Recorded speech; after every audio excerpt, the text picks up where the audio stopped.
So hi everyone, welcome to my channel. स्वागत करता हूँ आपका एक नई वीडियो में, किसी एक नए पार्ट के साथ, किसी एक नए चैप्टर तो पुरानी ही है। तो हमने कुछ समय पहले एक चैप्टर स्टार्ट किया था जिसका नाम था सम एप्लीकेशंस ऑफ ट्रिग्नोमेट्री। तो हमने उसके क्वेश्चन नंबर 4 तक कर लिए थे। तो आज हम लोग क्या करने वाले हैं, पिछली वीडियो में हमने क्वेश्चन नंबर 4 तक कर लिया था, पूरा हो चुका था। आज हम उसके आगे के क्वेश्चंस दोहराने वाले, मतलब आगे के क्वेश्चन करने वाले हैं। और आगे के क्वेश्चन बहुत ही अमेजिंग है उसके। तो आगे के क्वेश्चन दिखाता हूँ फिर आपको, आगे के क्वेश्चन कैसे कैसे। मेरा उपवास करे हुए शुरू करता हूँ आपका एक नई वीडियो, ये एक नया पार्ट। तो ठीक है, फिर क्वेश्चन नंबर 5 आपका है कुछ इस प्रकार का। इस क्वेश्चन नंबर 5 आपका कुछ इस प्रकार है। इसमें आपसे क्या पूछा है, अ काइट। पहले इसकी लैंग्वेज समझ के बता देता हूँ इसकी आपको कि इसमें आपके कुछ क्या क्या पूछा गया है। A kite is flying at a height of 60 metre above the ground. समझ आ गया, बिल्कुल सही। A string attached to the ground is to the kite is temporary tied to the point on the ground. The inclination of the string with the ground is 60 degree. Find the length of the string, assuming that there is no slack in the string. ठीक है, समझ में आ गया सबको? अगर नहीं समझ में आया तो मैं एक्सप्लेन कर देता हूँ आपके सामने। तो इसमें आपसे कुछ ये कहा गया है कि एक काइट है, आपकी पतंग है एक, जो आपकी 60 मीटर की ऊंचाई पर उड़ रही है जमीनी तल से। जमीन से 60 मीटर की ऊंचाई पर आपकी एक काइट उड़ रही है। The string attach to the kite is temporarily tied to the point on the ground. आपका जो स्ट्रिंग है वो कुछ समय के लिए आपका टाइट है, परमानेंटली नहीं होगा, क्योंकि उसे उतारना भी है काइट को, फिर उसे निकाल भी देना है उसके स्ट्रिंग को। तो जो उसके इसमें जो स्ट्रिंग बना हुआ है वो आपकी टेम्परली टाइट है, आपके एक पॉइंट है ग्राउंड पे, उससे वो बंधा हुआ है। मतलब एक पॉइंट है ग्राउंड पे और पॉइंट से स्ट्रिंग बना हुआ है काइट का। तो ठीक है, फिर ये आपका कुछ आपका ऐसा सिनेरियो है कि एक स्ट्रिंग है जो आपसे टाइटली आपके टेम्परली टाइट आपका स्ट्रिंग है, वो एक पॉइंट पे बंधा हुआ है ग्राउंड पे। ठीक है, समझ में आ गया होगा। और क्लियर, और थिंग्स थोड़ा क्लियर होती है यहाँ पे। The inclination of the string with the ground is 60 degree. और जो उसका स्ट्रिंग का आपका इंक्लिनेशन है, यानी कि जो झुकाव है आपके काइट का ये तो लिखा है the inclination of the string.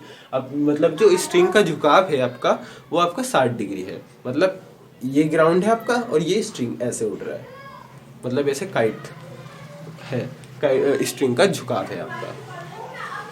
Find the length of the string. आपको उस स्ट्रिंग की या फिर मांझा या धागा जो भी है उसकी आपको क्या पता लगानी है, लेंथ पता लगानी है। Assuming that there is no slack in the string. और ये हमें बताया गया है कि, या फिर एज्यूम करना है कि आपके जो धागा है या फिर मांझा है उसमें कोई भी स्लैक नहीं है। स्लैक मतलब होता है कोई भी दुर्बलता नहीं है उसमें, मतलब। ठीक है, फिर ये इस तरह का आपका कुछ सिनेरियो है। ठीक है, तो अब इसे कैसे हल होगा, पहले इसका हम डायग्राम बना लेते हैं, क्योंकि डायग्राम बनाना बहुत ही जरूरी है, उससे आपको और थोड़ा क्लियरेंस मिल जाती है। ठीक है, फिर एक काइट है आपका, पहले तो एक ग्राउंड एज्यूम कर लेते हैं। एक ग्राउंड है,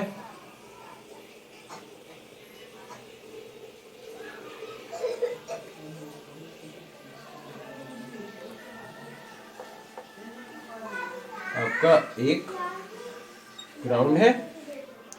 उस ग्राउंड से यहां से मान लेते हैं, इधर से एक स्ट्रिंग बन रही है आपकी, ऐसे करके, ऐसे करके स्ट्रिंग बन रही है और ये आपकी काइट है, ऐसे कुछ प्रकार की। ड्राइंग के ऊपर आपको इतना ज़्यादा कंसंट्रेट नहीं करना है, फिर बता देता हूँ आपको, सिर्फ उससे समझना है आपको, कुछ इसको अंडरस्टैंड करना है आपको। और वो कितनी ऊंचाई पर उड़ रही है, यहाँ से आपकी 60 मीटर से की ऊंचाई पर वो उड़ रही है।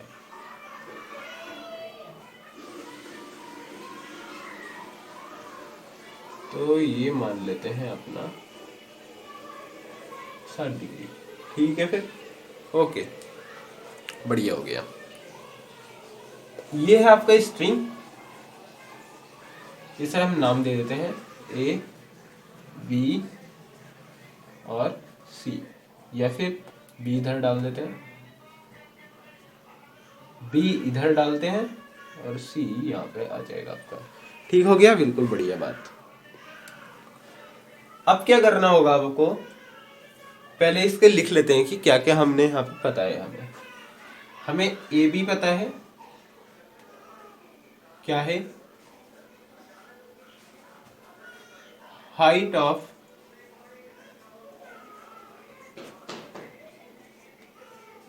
फ्लाइंग काइट,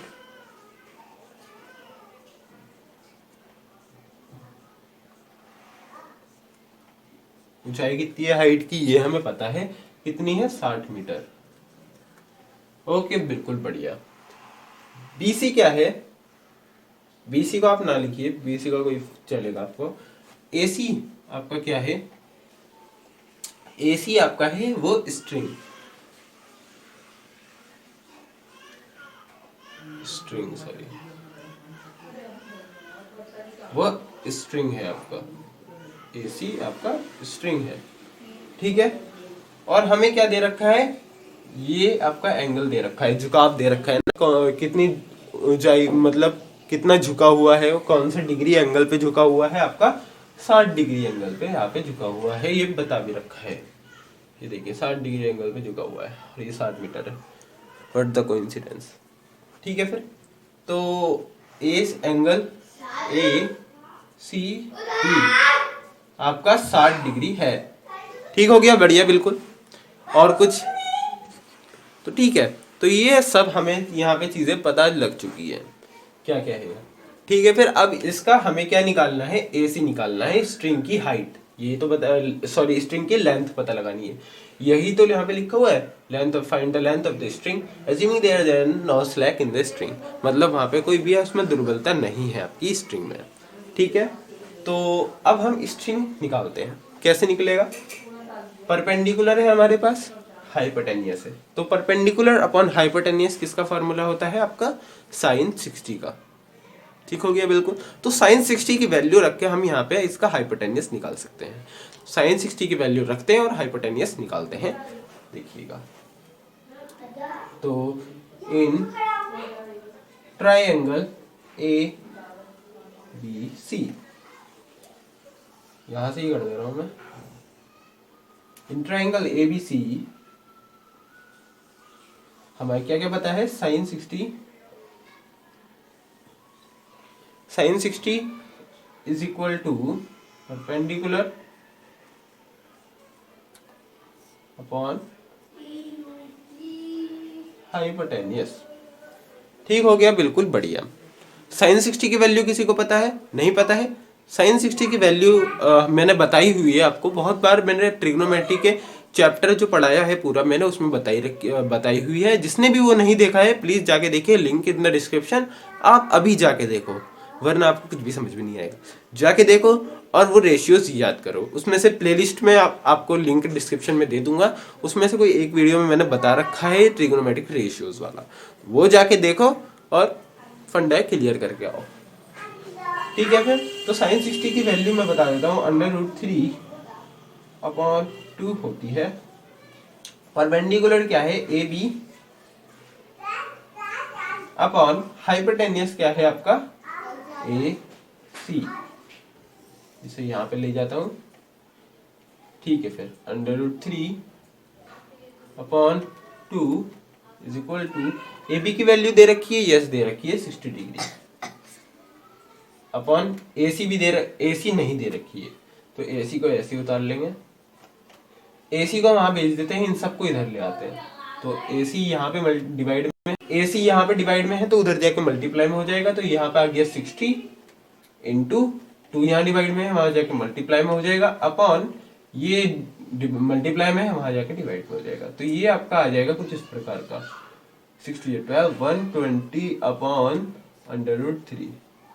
और आपको पता होगा अंडर रूट में कभी भी आंसर नहीं आता है एनसीईआरटी सॉल्यूशन में, तो हमें इसका क्या करना पड़ेगा, रैशनलाइजेशन करना पड़ेगा। तो ठीक है, फिर रैशनलाइज कर देते हैं इसे।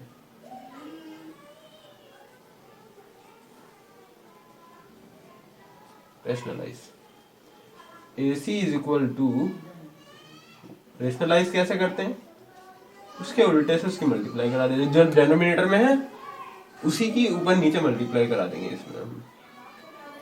ठीक है, ओके, बिल्कुल बढ़िया। 120 √3 अपॉन नीचे आ जाएगा 3, √3 से √3 की मल्टीप्लाई करेंगे तो 3 ही आएगा बेसिकली आपका आंसर।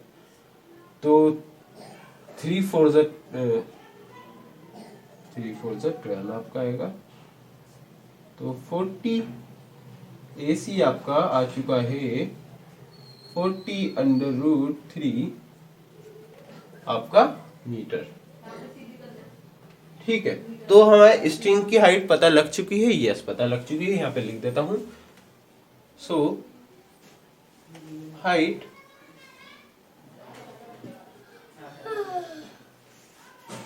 Of string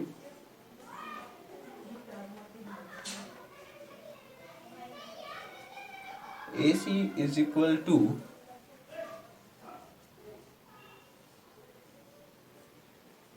40 √3 metre. आप इसका पूरा निकालना चाहे तो भी निकाल सकते हैं आप इसके √3 को खोल के। ठीक है, फिर तो इसका आंसर तो आपका यहीं तक था। ठीक है गाइस, तो फिर इसका आंसर आपका यहीं तक था। अब ये आंसर तो हो गया आपका, आप चाहे तो इसका स्क्रीनशॉट भी ले सकते हैं। तो आई होप आपने इसका स्क्रीनशॉट ले लिया हो। तो अब हम चलते हैं इसके क्वेश्चन नंबर 6 की तरफ। तो आपका क्वेश्चन नंबर 6 आपका हम थोड़े ही प्रश्न करेंगे इस सेशन में। हम इस सेशन में थोड़े ही प्रश्न करेंगे, 8 या 9 प्रश्न ही हम इस सेशन में करेंगे। उससे आगे के क्वेश्चन हम दूसरे पार्ट में करेंगे, इसके पार्ट 4 में। ठीक है, फिर तो ये पार्ट 3 है इसका, if I am not wrong. तो हाँ, ये पार्ट 3 है। तो इससे आगे के क्वेश्चंस 8 या फिर 9 से आगे के क्वेश्चंस हम इसके अगले पार्ट में करेंगे, पार्ट 4। ठीक है, फिर तो देख लेते हैं इसका क्वेश्चन नंबर 6 कैसा है। तो क्वेश्चन नंबर 6 आपका कुछ है इस प्रकार का। ठीक है, तो गाइस क्वेश्चन नंबर आपका 6 है कुछ आपका इस प्रकार का। तो क्वेश्चन नंबर 6 आपका ये है कुछ, इसमें क्या क्या कह रहा है ये, इसका भावार्थ समझ लेंगे हम। भावार्थ मतलब मीनिंग इसका समझ लेंगे कि ये क्या कह रहा है, इसका अर्थ समझ लेंगे हम। जो भी कहते हैं सब समझ लेंगे आज हम। आज हम सब कुछ समझ के बैठेंगे आज हम। ठीक है, फिर तो क्या है, a 1.5 meter tall boy is standing at some distance from a 30 meter tall building। 1.5 metre का एक टॉल बॉय है, जस्ट यू, आपकी तरह ही। तो एक 1.5 मीटर का एक बॉय है, सीधे से ये बताया गया है इसमें। 1.5 मीटर का बॉय है इसमें, और क्या कर रहा है वो, बिल्डिंग है खड़ी हुई, जैसे कि ये आपकी बिल्डिंग है और यहाँ पे एक टॉल बॉय खड़ा है। ठीक है, और क्या बता रखा है, is standing at some distance from a 30 metre tall building, और वो कुछ दूरी पे उस बिल्डिंग के खड़ा है। ठीक है, ये बता रखा है हमने। और बिल्डिंग का हमें हाइट भी बता रखी है, कितनी हाइट है, 30 मीटर उसकी बिल्डिंग की हाइट है। और क्या क्या बता रखा है, the angle of elevation from his eyes to the top of building increases from 30 degree to 60 degree as he walks towards the building. Angle of elevation from his eyes to the top of building, और उसकी eyes से, उसकी आंखों से building के top पर एक angle of elevation बन रहा है। एंगल ऑफ एलिवेशन क्या होता है, ये हमने इसके पार्ट 1 में कर लिया है, जिसका लिंक मैं डिस्क्रिप्शन में दे दूंगा, आप वो जाके देख सकते हैं, उसमें से आपको सब कुछ समझ में आ जाएगा। तो प्लीज चेक इट आउट, उससे आपके सारे वो क्लियर हो जाएंगे, ये एंगल ऑफ एलिवेशन वगैरह, एंगल ऑफ डिप्रेशन, और ये सब आपको क्लियर हो ही जाएगा। तो उसका angle of elevation from his eyes to the top of building increases from 30 to 60 degree as he walks towards the building. उसकी आंख का, जो उसकी आंखें देख रही हैं बिल्डिंग के टॉप पर देख रही है, और उसकी आंखों से बिल्डिंग के टॉप पर एक एंगल ऑफ एलिवेशन बन रहा है, जो जब वो चल रहा है तो वो, जैसे मतलब ये है, ये बॉय है, यहाँ से इसकी टॉप पर इसका एंगल ऑफ एलिवेशन बन रहा है, लेकिन जब ये पास आ रहा है उसके तो एंगल आपका कम हो रहा है। यहाँ पे 30 डिग्री था, अब ये पास आता जा रहा है, पास आता जा रहा है, तो यहाँ पे हो जाएगा ये 60 डिग्री। उसके कम होते जा रहे हैं एंगल ऑफ एलिवेशन, जैसे कि यहाँ पे दिख ही रहा है, मतलब बढ़ रहा है एंगल ऑफ एलिवेशन, घट नहीं रहा है, बढ़ रहा है। सॉरी, वो मेरी गलती से मुंह से निकल गया था। तो एंगल ऑफ एलिवेशन आपका बढ़ रहा है, यहाँ पे 30 था तो यहाँ पे जाके आपका 60 हो गया। वो एंगल ऑफ एलिवेशन वहां से बढ़ रहा है। कब? जब वो बिल्डिंग के पास आता जा रहा है, जब वो एंगल ऑफ एलिवेशन आपका बढ़ रहा है। Find the distance he walk toward the building. और आपको क्या फाइंड करनी है? वो डिस्टेंस फाइंड करनी है जिसमें वो बिल्डिंग के पास आया है। तो आपका कुछ सिनेरियो बना के देख लेते हैं और माइंड में सब कुछ और माइंड में क्लियर हो जाएगा आपके। तो ठीक है, फिर एक टॉल बिल्डिंग है, ठीक है, तो एक बिल्डिंग है टॉल, एक टॉल बिल्डिंग है और उसके पास में एक बॉय खड़ा है।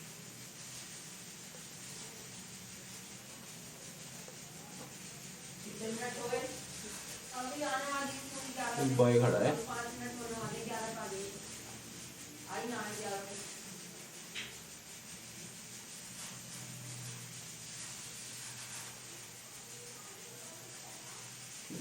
थोड़ा सा ये ना,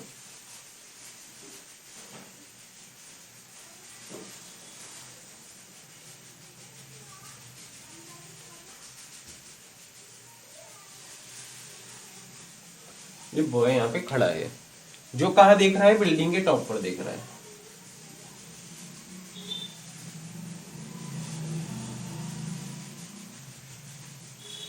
तो आपके बिल्डिंग के टॉप पर देख रहा है।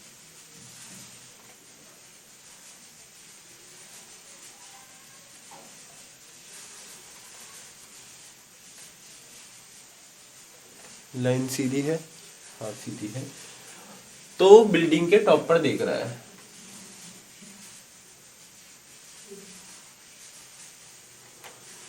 ये कुछ आपकी ऐसी बिल्डिंग है,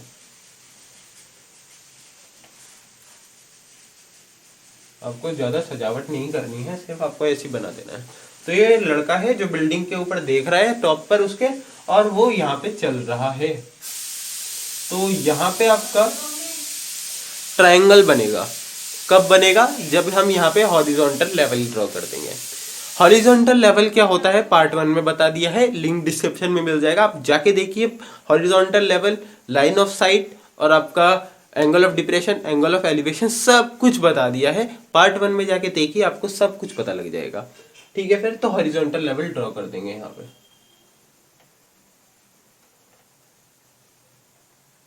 ठीक है, फिर तो यहाँ पे आपका बन रहा है कौन से डिग्री का?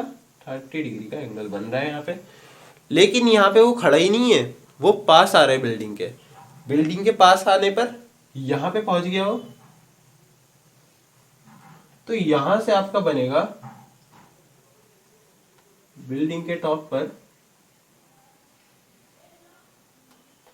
आपका बन रहा है 60 डिग्री का, 60 डिग्री का एंगल बन रहा है बिल्डिंग के टॉप पर, यहाँ पे अगर पहुंचता है तो। ठीक है, दो ट्राइंगल है, कैसे कैसे निकलेगा देख लेते हैं। आ जाइए। तो हमें पता क्या है, बिल्डिंग है यहाँ पे हमारी 30 मीटर की, 30 मीटर की बिल्डिंग है, 1.5 मीटर का बॉय है, 1.5 मीटर का बॉय है, 30 मीटर की बिल्डिंग है। तो 30 मीटर की बिल्डिंग है और 1.5 मीटर के बॉय को अगर माइनस कर दे तो ऊपर वाला क्या आ जाता है हमारा 28.5 मीटर आ जाता है, और नीचे वाला क्या आ जाता है 1.5, तभी तो ये 30 मीटर बनेगी। ठीक है, फिर तो इतना आई होप आपको समझ में आ गया हो। सो गाइस, ये आपका कुछ सिनेरियो है यहाँ पे। इसे हम मान लेते हैं x1 और इसे हम मान लेते हैं x2, ऐसे ऐसे हम मान लेते हैं। जब इन दोनों को प्लस करेंगे तो हमारा क्या आएगा x1 प्लस x2। तो हमें ये पूरी की आपकी दूरी पता चल जाएगी। हमें क्या करना है, हमें पूरे की दूरी निकालनी है माइनस का x2 कर देना।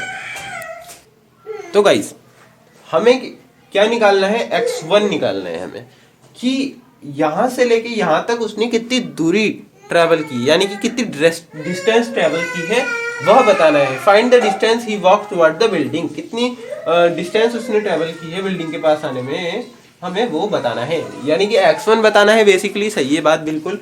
अब हमें क्या करना पड़ेगा, इसमें दो इक्वेशंस बनेंगी, हम पहले इसे सॉल्व करके देख लेते हैं कैसे सॉल्व होगा ये। ठीक है, आप गिवन लिखना चाहे तो गिवन लिख दीजिए, वरना मेरा तो ब्लैक बोर्ड भर जाता है, इसमें मैं गिवन नहीं लिख रहा हूँ। ठीक है, फिर तो हम सीधे इसमें क्या लगाएंगे, सीधे इसमें हम पहले देख लेते हैं, हम ये वाला पहले देखेंगे ये वाला। एक काम करिए, आप बड़े वाले में से ये निकाल लीजिए दोनों, छोटे वाले में से x2 निकाल लीजिए और इसका मान इसमें भर दीजिए। पहले हम क्या करेंगे, इसमें फ्रॉम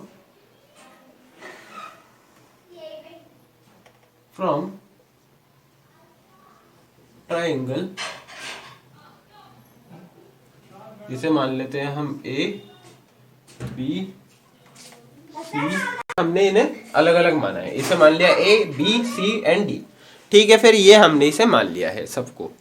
तो अब हम देख लेते हैं, ये यहाँ पे भी काम करेगा, वो एक साथ ही रख सकते हैं। From triangle B D C, ये ट्राइंगल ले लेते हैं हम, 60 डिग्री वाला हम ट्राइंगल इसमें ले लेंगे। फिर क्या करेंगे, इसमें हमें ये निकालना है ना, तो रख लेते हैं perpendicular upon base. Perpendicular upon base किस में होता है, पता है किसी को? tan थीटा में आपका परपेंडिकुलर अपॉन बेस होता है। तो tan थीटा वाली वैल्यू रख देंगे यहाँ पे हम, जो कि होती है परपेंडिकुलर अपॉन बेस। tan 60 की वैल्यू हम यहाँ पे पुट कर देंगे, tan 60 is equal to perpendicular upon base. ठीक है, परपेंडिकुलर अपॉन बेस। tan 60 की वैल्यू क्या होती है आपकी, tan 60 की वैल्यू आपकी नथिंग बट √3। tan 60 की वैल्यू नथिंग बट √3 आपकी होती है। और हमें परपेंडिकुलर क्या दे रखा है, परपेंडिकुलर हमें दे रखा है 28.5, बेस हमें x2 निकालना है। ठीक है, फिर अब हमें क्या करना है,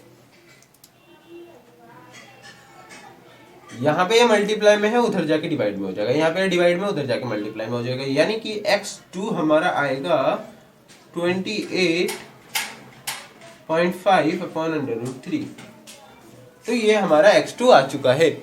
लेकिन बात अभी यहीं पे खत्म नहीं होती है, इसे हम बनाएंगे equation number first.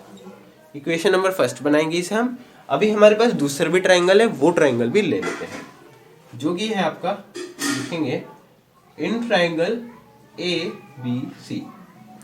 ABC triangle है हमारे पास, उसमें क्या क्या है हमें पता। अब हमें उसका परपेंडिकुलर पता है, बेस निकालना है, तो इसमें भी हमारा tan 30 की वैल्यू वाला फॉर्मूला यूज हो जाएगा। tan 30 is equal to perpendicular क्या है, BC अपॉन AC। tan 30 की वैल्यू क्या होती है, नथिंग बट 1 अपॉन √3। BC क्या है, 28.5। AC क्या है, x1 प्लस x2, ये है ना, x1 प्लस x2, AC आपका पूरा है। यहाँ पे ले चलते हैं इसे। अब क्या करना होगा हमें, इसे इसकी इसके साथ मल्टीप्लाई करा देंगे, इसकी इसके साथ मल्टीप्लाई करा देंगे, क्रॉस मल्टीप्लिकेशन हो जाएगी। Plus x2 is equal to 28.5 √3। ठीक हो गया, बिल्कुल बढ़िया, फर्स्ट क्लास, ओके। ठीक है, बढ़िया, बिल्कुल। अब क्या करना होगा, इसे हम बना लेते हैं इक्वेशन नंबर सेकंड। इसे हमें इक्वेशन नंबर सेकंड बना लेंगे।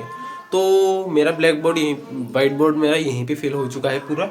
आप चाहे तो इसका पूरे का स्क्रीनशॉट ले सकते हैं, फिर हम इसके आगे चलेंगे। अभी पूरा आंसर ये नहीं आया है, अभी इसका पूरा एग्जैक्ट आंसर बताना है हमें। ये वाली दूरी बतानी है इसकी। तो आप चाहे तो इसका स्क्रीनशॉट ले सकते हैं। आई होप आपने इसका स्क्रीनशॉट ले लिया है। तो अब हम चलते हैं इसके आगे, फिर देख लेते हैं आगे क्या। तो गाइस हमने इसमें दो इक्वेशंस बना ली थी, x2 is equal to 28.5 under root 3 और x1 plus x2 is equal to 28.5 under root 3। तो ये हमने दो इक्वेशंस हमने बेसिकली यहाँ पे बना ली थी। अब हम क्या करेंगे, हमें x2 की वैल्यू पता है, तो x2 की जगह पे हम इसकी वैल्यू भर देंगे, जो कि आपकी होगी कुछ इस प्रकार, देख सकते हैं। Put value of x2 in equation second, भर देंगे हमें इसकी वैल्यू, जो कि होगी आपकी x1 plus 28.5 upon under root 3 is equal to 28.5 under root 3। ठीक है, फिर आप क्या करेंगे, इसमें इसे वहां पे भेज देते हैं पूरे को। तो x1 is equal to 28.5 under root 3 upon 1 लगा देते हैं इसके, वरना नहीं लगाना चाहे तो भी नहीं लगा सकते आप। ये प्लस में है, वहां जाके माइनस में हो जाएगा। 28.5 अपॉन अंडर रूट 3। अब इसमें क्या होगा, एलसीएम ले लेंगे और क्या होगा, अब थोड़ी ना होगा कुछ, तो एलसीएम ले लेते हैं। अंडर रूट 3, तो यहाँ पे 1 है, अंडर रूट 3 यहाँ पे अंडर रूट 3 से मल्टीप्लाई होगी यहाँ पे, तो ये हम सीधे लिख देंगे 28.5 मल्टीप्लाइड बाय 3 माइनस 28.5, सीधे यहाँ पे आप ऐसे ही लिख देंगे।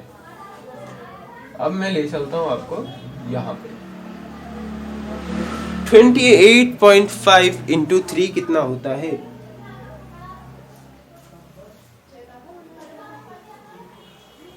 28.5 इंटू 3 कितना होता है आपका, कोई बता सकता है? 28.5 इंटू 3 होता है आपका 85.5 minus 28.5 upon under root 3। So guys 85.5 minus 28.5 अगर हम माइनस करेंगे इन दोनों को, तो कितना आएगा आपको, कोई बता सकता है कितना आएगा? 85.5 इंटू 85.5 माइनस करेंगे तो आपका कितना आएगा? ये आएगा आपका basically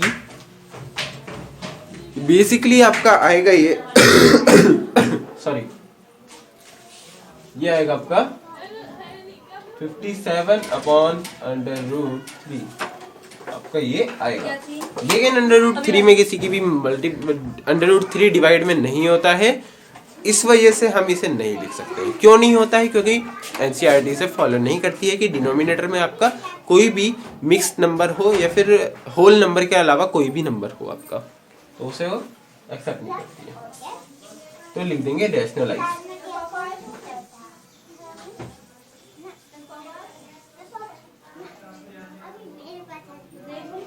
rationalise 57 upon under root 3 multiplied by under root 3 upon under root 3, तो ये हो गया 57 अंडर रूट 3 अपॉन 3 5। 57 को 3 से मल्टीप्लाई करेंगे, मतलब 57 को 3 से डिवाइड करेंगे तो कितना आएगा? 19 अंडर रूट 3 आपका क्या आ गया? ये आ गया आपका x1, जो डिस्टेंस है आपका x1 आ चुका है। x1 क्या थी आपकी डिस्टेंस, लिख सकते हैं x1 या फिर लिख सकते हैं the distance he walk towards the building is 19 under root 3 metre.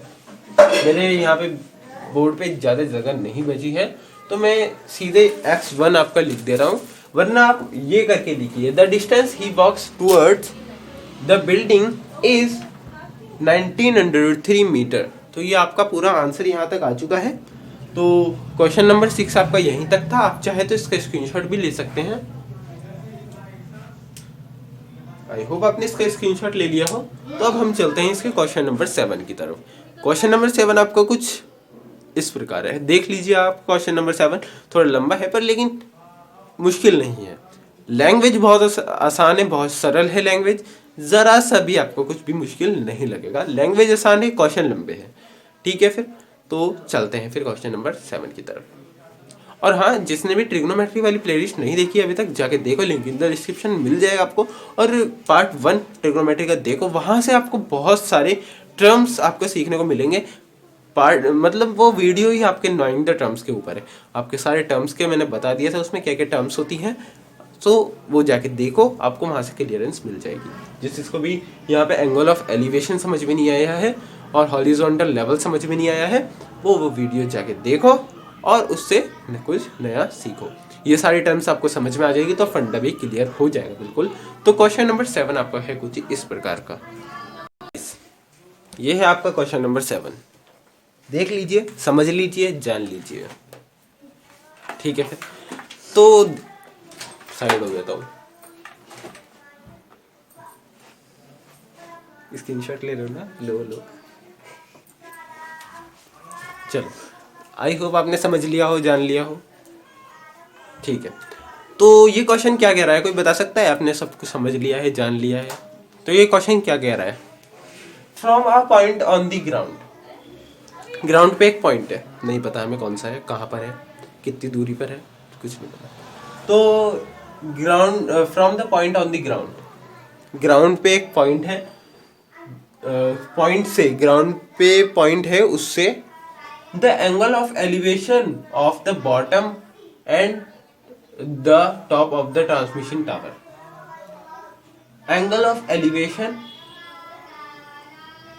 the angle of elevations of the bottom and the top of transmission tower fixed at the top of a 20-meter high building are 45 and 60 degree respectively। मतलब एक transmission tower है, कहाँ पे install है वो? 20 metre की tall building है, उसके ऊपर वो इंस्टॉल है आपका ट्रांसमिशन टावर। तो उसके टॉप पर और बॉटम पे दो एंगल ऑफ एलिवेशंस बन रहे हैं, जो कि है 45 डिग्री, उसके और है 60 डिग्री। तो दो एंगल बन रहे हैं, आपको क्या करना है? टावर की हाइट पता करनी है। तो आपकी हाइट कुछ होगी इस प्रकार की, तो इस प्रकार की नहीं, मतलब हाइट उसमें निकालनी है आपको। तो हाइट निकालने के लिए क्या करना पड़ेगा, क्या करना है इसमें? बेसिकली आपको हाइट पता करनी है। हाइट पता करने के लिए आपको क्या करना पड़ेगा, पहले सिनेरियो देख लेते हैं, इसका डायग्राम बना लेते हैं। कैसे डायग्राम बनेगा आपका? तो ये हो गया आपका ग्राउंड, यहां से एक पॉइंट है, पहले बिल्डिंग बना लेते हैं। बिल्डिंग है,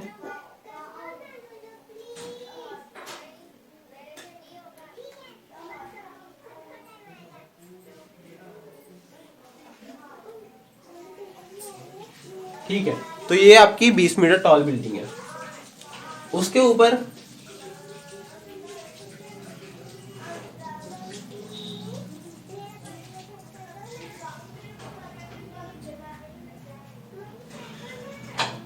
ये आपका ट्रांसमिशन टावर लग रहा है ऊपर, और बना देता हूं।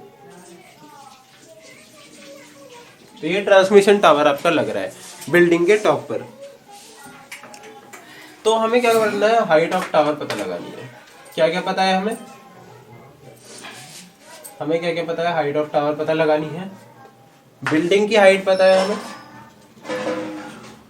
20 मीटर की बिल्डिंग है, यस बिल्कुल पता है हमें, 20 मीटर हाई बिल्डिंग है। एक पॉइंट है, इसके टॉप पर, एक तो बॉटम पर बन रहा है और एक टॉप पर बन रहा है।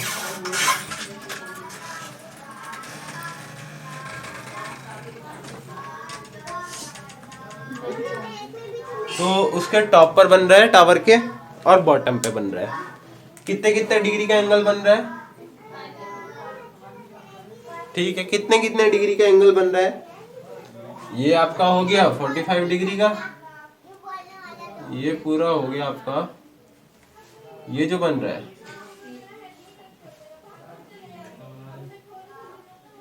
ये वाला 45 डिग्री, और ये आपका है पूरा 60 डिग्री का।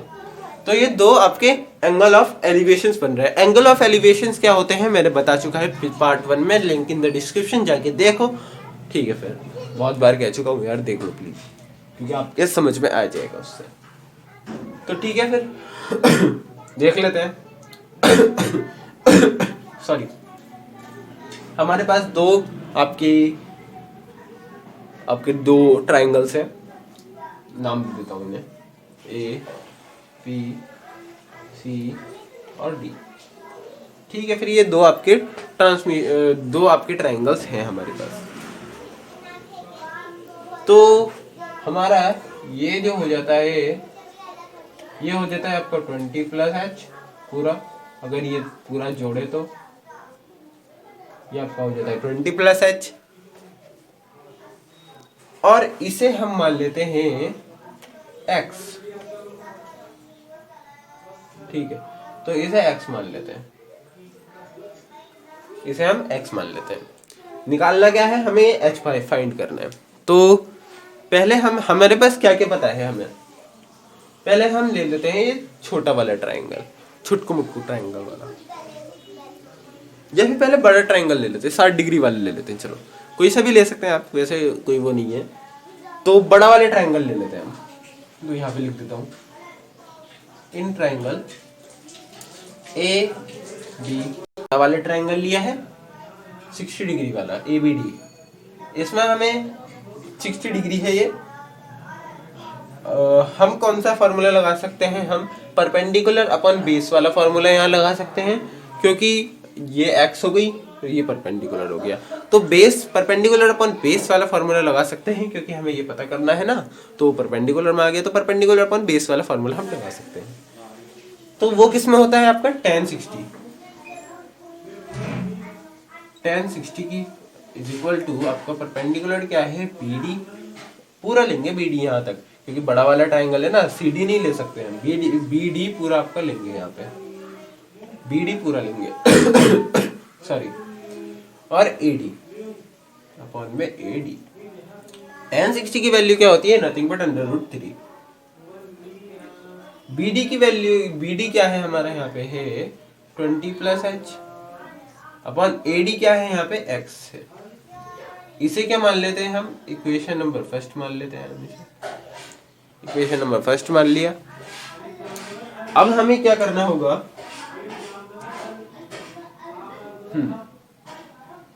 तो इसे हमने इक्वेशन नंबर फर्स्ट मान लिया। ओके, बिल्कुल बढ़िया। अब हमारे पास दूसरा ट्राइंगल है, वो ले लेते हैं। इन ट्राइंगल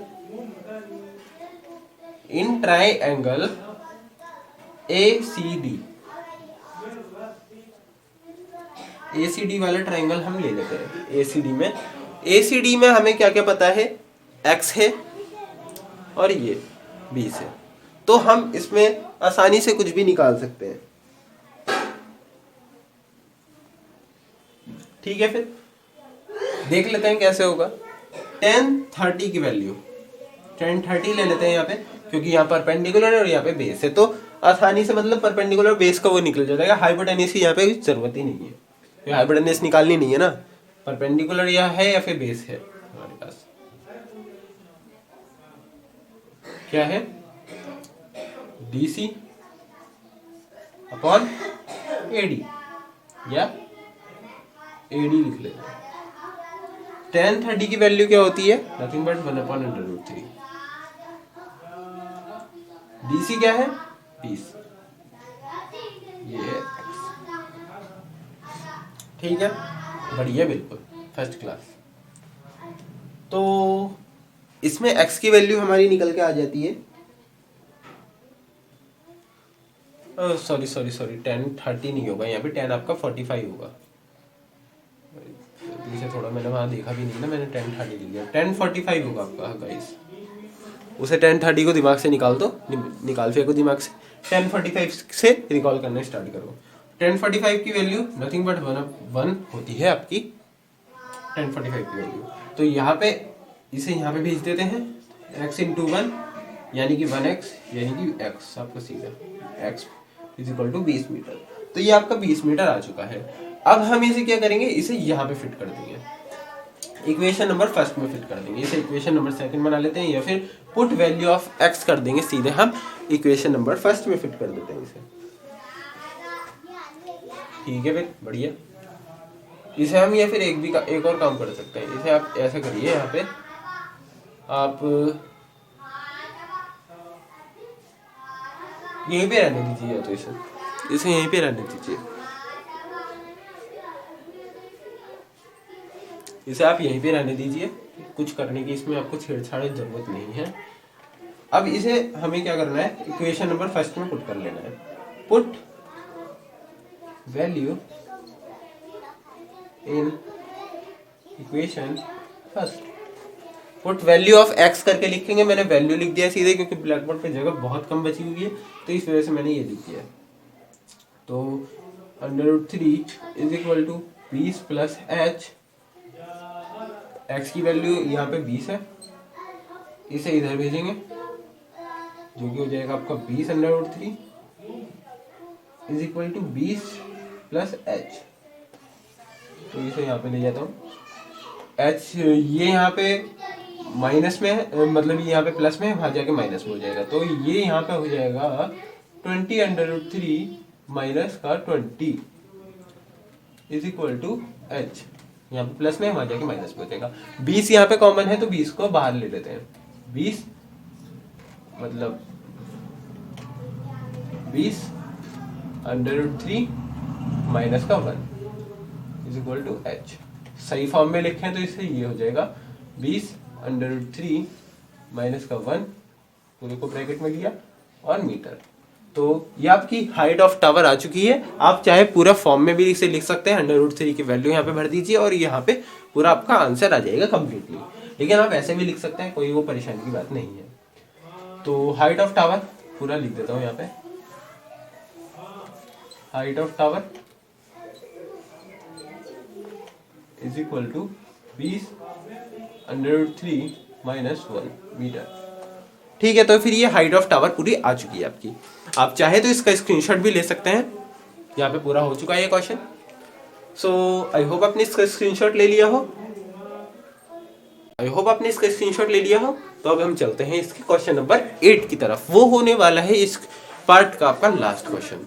तो क्वेश्चन नंबर 8 आपका है कुछ इस प्रकार, जल्दी जल्दी इसे खत्म करते हैं, फिर हम करेंगे इसका पार्ट 4 किसी अगले दिन, नेक्स्ट दिन। तो इसका क्वेश्चन नंबर 8 आपका है कुछ इस प्रकार। सो हाय गाइस, ये है आपका क्वेश्चन नंबर 8 जो कि है आपका कुछ इस प्रकार का।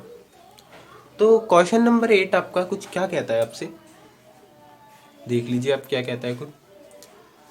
क्वेश्चन नंबर 8 मैं बता देता हूँ आपको, समझ में आ गया बहुत बढ़िया, नहीं समझ में आया तो मैं हूँ आपको बता दूंगा सब कुछ।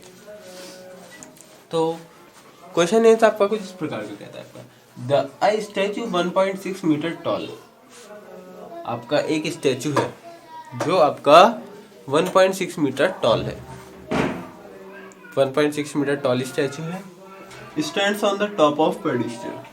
पेडिस्टल क्या होता है, जिसपे स्टैचू रखा हुआ होता है, आपने बहुत जगह लगा हुआ देखा होगा, सबमिटेड बाय ये वो और वगैरह वगैरह। नीचे पेडिस्टल होता है, उसके ऊपर स्टैचू रखा हुआ होता है आपका। तो पेडिस्टल पे आपका स्टैचू रखा हुआ है आपका। From a point on the ground the angle of elevation of the top of the statue is 60 degree and from the same point the angle of elevation of the top of pedestal is 45। एक point है ground पे, वहां से statue के top पर और pedestal के top पर दो एंगल ऑफ एलिवेशंस बन रहे हैं, पहला 60 डिग्री का, दूसरा 45 डिग्री का। आपका इसमें बता चुका है, देखिए पहला 60 डिग्री का बन रहा है, दूसरा 45 डिग्री का बन रहा है। ठीक है, आपको पूरा भावार्थ क्वेश्चन का समझ में आ गया हो, अर्थ आपको समझ में आ गया होगा क्वेश्चन का। अब आपको क्या पता करना है, find the height of the pedestal. आपको पेडिस्टल की हाइट फाइंड करनी है, यानी कि जिस पे मूर्ति रखी हुई है आपकी, उसकी हाइट आपको निकालनी है, जो कि होगी आपकी कुछ। पहले इसका डायग्राम देख लेते हैं, डायग्राम कैसे बनेगा इसका।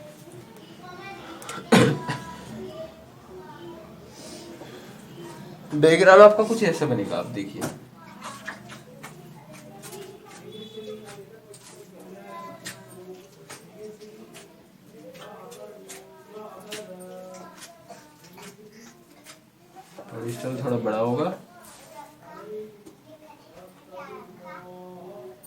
ये ग्राउंड है,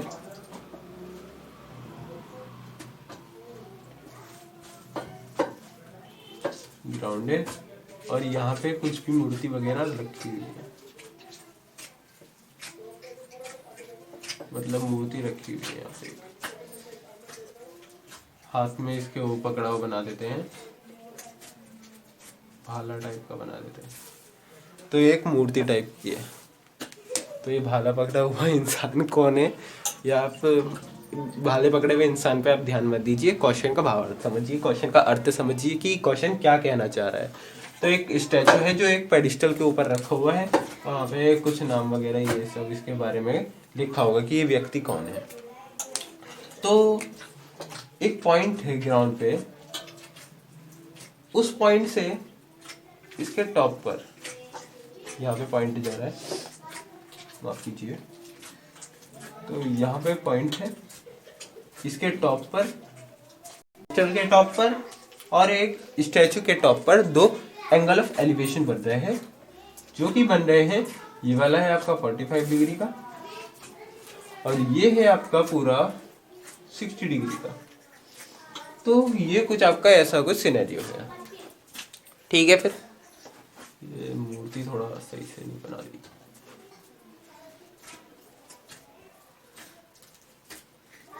ठीक है। फिर इतनी बुरी नहीं है आर्ट, तो आर्ट के ऊपर आपको ध्यान नहीं देना है, आपको सिर्फ उसका अर्थ समझना है कि अर्थ क्या कह रहा है, ठीक है। फिर इसे कुछ नाम दे देते हैं, यहाँ से ले लेते हैं, ये पूरा आपकी ये स्टैचू है यहाँ से। तो इसकी स्टैचू की हाइट कितनी है, 1.6 मीटर, 1.6 मीटर स्टैचू की हाइट है। और इस पेडिस्टल की हाइट कितनी है हमें नहीं पता है, पेडिस्टल की हाइट हमें पता लगानी है, वही तो पता लगानी है हमें, पेडिस्टल की हाइट, पेडिस्टल की हाइट कितनी है वही हमें पता लगानी है, ठीक है। फिर तो देख लेते हैं कैसे पता लगाएंगे हम। हमारे पास दो ट्रायंगल है, एक तो बड़ा वाला ट्रायंगल और एक छोटा वाला ट्रायंगल। पहले बड़ा वाले ट्रायंगल का सिनेरियो देख लेते हैं।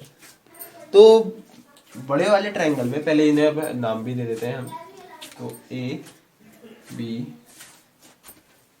सी डी, हम इसे नाम भी दे देते हैं, नाम ऐसे दे दिए, सी थोड़ा ऊपर को बना दिया, तो ये सी हो गया। तो ये कुछ इसके नाम हैं स्पेसिफिक नाम, चाहे आप कुछ और भी दे सकते हैं, पी क्यू आर दे दीजिए, या फिर और कुछ भी आप नाम दे सकते हैं। तो अब हमें क्या करना होगा, इसकी हाइट पता लगानी है। पहले आप बड़े वाले ट्रायंगल लीजिए, बड़ा वाले ट्रायंगल लेंगे तो आपको क्या होगा, पहले हम एक चीज देख लेते हैं,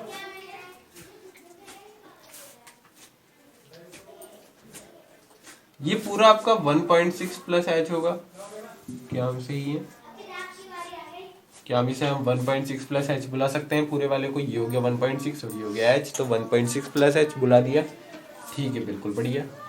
तो इसे हम पूरे वाले को ले लेंगे, तो in triangle A B D, कुछ लोग कह रहे होंगे ए बी डी ही क्यों लेते हैं आप, ए बी सी डी ही क्यों लेते हैं, पी क्यू आर, आप कुछ भी ले सकते हैं, P Q R S T ले लीजिए, P Q R S T ले लीजिए, आप कुछ भी ले सकते हैं अपने हिसाब से।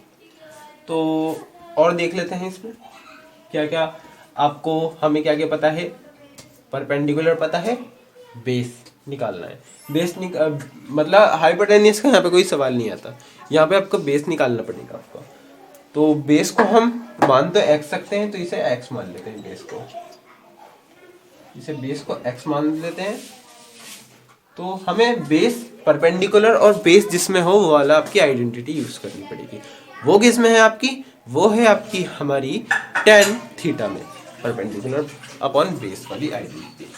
तो tan 60 is equal to perpendicular, क्या है हमारा परपेंडिकुलर यहाँ पे, B D upon A D. tan 60 is nothing but under root 3, ठीक है। BD क्या है आपकी, BD है 1.6 प्लस H, AD क्या है, X है। ठीक है, फिर इसे बना लेते हैं हम इक्वेशन नंबर 1। इक्वेशन नंबर 1 इसे हमने बना लिया। अब क्या करना होगा, अब छोटा वाले ट्रायंगल ले लेते हैं, छोटा वाला ट्रायंगल ले लेते हैं हम, यानी कि इन ट्रायंगल ACD या फिर ADC, ACD हम ले लेते हैं। इसमें भी हम 10-30 वाला फॉर्मूला यूज, 10-45 वाला फॉर्मूला यूज करेंगे हम इसमें, इज इक्वल टू DC अपॉन AD। 10-45 is nothing but 1, DC क्या है आपकी, DC है आपका H, ये तो निकालना है DC, और AD क्या है आपका, AD है X। तो यहाँ पे ले जाते हैं X को, उधर ले जाएंगे तो ये हो जाएगा X is equal to H। तो X जो है आपका H के बराबर है, ये तो हमें पता लग चुका है, जो आपका H है वो X के बराबर है। तो इसे हम मान लेते हैं क्वेश्चन नंबर 2। ठीक है, फिर पता चल गया। अब हमें क्या करना होगा, X जो है यहाँ पे पुट कर देंगे इसे, मतलब X की वैल्यू को हम इधर पुट कर लेंगे H की जगह पे, या फिर X की जगह पे हम H की वैल्यू पुट कर देंगे, X की जगह पे हम H की वैल्यू पुट कर देंगे। ठीक है, इक्वेशन नंबर 1 में put the value of X in equation number 1। ठीक है, फिर देख लेते हैं कैसे होगा ये। Put value of X in equation first. ठीक है, फिर तो ये हो जाएगा, X को उधर भेजेंगे तो ये हो जाएगा x√3, X की जगह पे हम लिख देंगे H, तो ये हो जाएगा h√3 is equal to 1.6 plus H। तो ये आ गया, लेकिन अभी यहाँ पे पूरा आंसर सॉल्व नहीं होता है, यहाँ पे आपका पूरा आंसर सॉल्व नहीं होता है। अब हमें क्या करना होगा, इसमें H को उधर भेज देंगे, h√3 माइनस का H इज इक्वल टू 1.6। इसे लेके जाते हैं यहाँ पे हम, तो H कॉमन ले लेंगे बाहर से, √3 minus 1 is equal to 1.6। Sorry, तो ये आ गया आपका, लेकिन अभी पूरा आंसर नहीं आया है। ये यहाँ पे मल्टीप्लाई में है, वहां जाके इसे डिवाइड में भेज देते हैं। तो यहाँ पे H is equal to 1.6 upon √3 minus 1। तो यहाँ पे ये √3 कभी भी नीचे नहीं आना चाहिए, आपका नीचे होल नंबर आना चाहिए। पूरा क्या है, एनसीईआरटी सॉल्यूशन इसे बताता है। तो इसके लिए हमें क्या करना पड़ेगा, इसके हमें रेशनलाइज करना पड़ेगा। इसे रेशनलाइज करने के लिए ब्लैक व्हाइट बोर्ड पे स्पेस होना चाहिए, तो स्पेस नहीं है, तो आगे जाके रेशनलाइज करेंगे। पहले आप इसका स्क्रीनशॉट ले लीजिए सिंपल।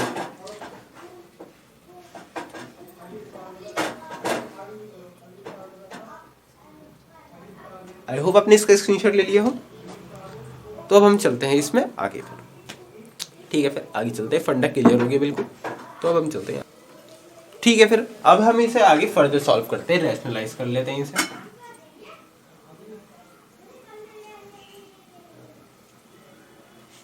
रैशनलाइज कर लेते हैं, तो h is equal to 1.6 upon √3 minus 1।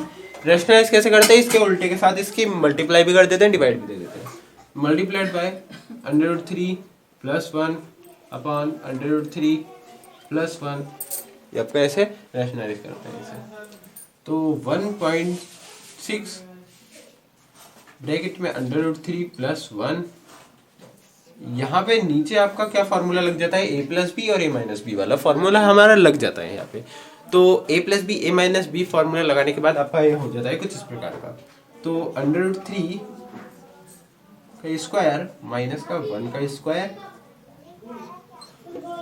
फिर आएगा 1.6 सॉरी √3 प्लस का 1 अपॉन में 3 √3 का स्क्वायर करेंगे तो 3 आएगा, 1 का स्क्वायर करेंगे 1 आएगा।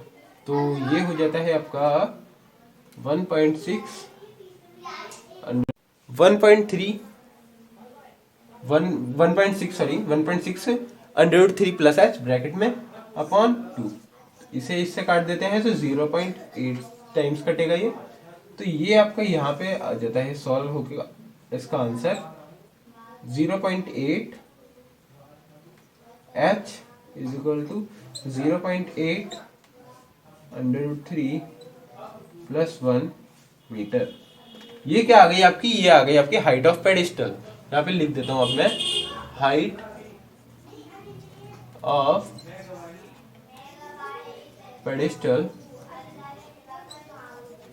Is equal to 0.8 √3 plus 1 metre. तो ये आ जाता है आपका हाइट ऑफ पेडिस्टल। तो ये क्वेश्चन आपका यहीं तक समाप्त हो जाता है। तो ये क्वेश्चन आपका यहीं तक था, आप चाहे तो इसका स्क्रीनशॉट भी ले सकते हैं। सो आई होप आपने इसका स्क्रीनशॉट ले लिया हो। तो ठीक है, फिर अभी तक के लिए बस इतना ही। Thank you for being with us. और हाँ, जिसने भी चैनल सब्सक्राइब नहीं किया है सब्सक्राइब कर लो यार।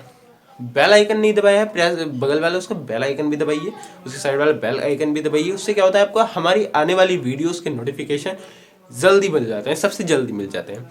और लाइक नहीं किया वीडियो, लाइक करो, शेयर करो फ्रेंड के साथ, जितना हो सके फ्रेंड के साथ शेयर करो। और कमेंट में अगर आपको अभी भी इससे रिलेटेड कोई भी आपको डाउट है तो आप मुझसे पूछ सकते हो। और इसके अलावा भी आपको कोई डाउट है तो मुझसे आप पूछिए, मैं आपको पूरे जवाब बताने के लिए तैयार हूँ। तो आप पूछिए मुझसे, जितने कमेंट सेक्शन खाली पड़ा रहता है वहाँ पे जाके पूछो, जितना हो सके पूछो, क्योंकि उससे आपके डाउट क्लियर होते हैं और आपका दिमाग बिल्कुल शांत हो जाता है।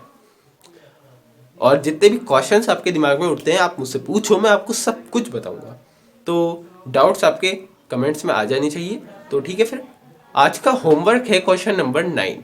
क्वेश्चन नंबर 9 आप खुद से करके लाइए होमवर्क। क्वेश्चन नंबर 9 आसान है, बहुत ही आसान है, बहुत सिंपल है आपके लिए। क्वेश्चन नंबर 9 आप घर से करके लाइए, मुझे आप उसका आंसर कमेंट में भेज दीजिए, मैं चेक करूंगा हर किसी का आंसर। तो कमेंट में भेजो उसका आंसर। क्वेश्चन नंबर 9 का सॉल्व करो, पूरा आंसर पूरा नीचे तक सॉल्व करो और आंसर उसका कमेंट में डालो, मैं सबका सॉल्व करूंगा और हार्ट लगा के भेजूंगा। ठीक है, फिर तो उसका आंसर, क्वेश्चन नंबर 9 का आंसर कमेंट में चाहिए मुझे। और हाँ, टेक केयर एंड मिलते हैं आपको इसके नेक्स्ट वीडियो में, इसके पार्ट 4 के साथ। तो तब तक के लिए take care and this is Abuza Mahmood standing up for today. Thank you for being with us. Stay home, stay safe, and peace. Bye bye to all of you.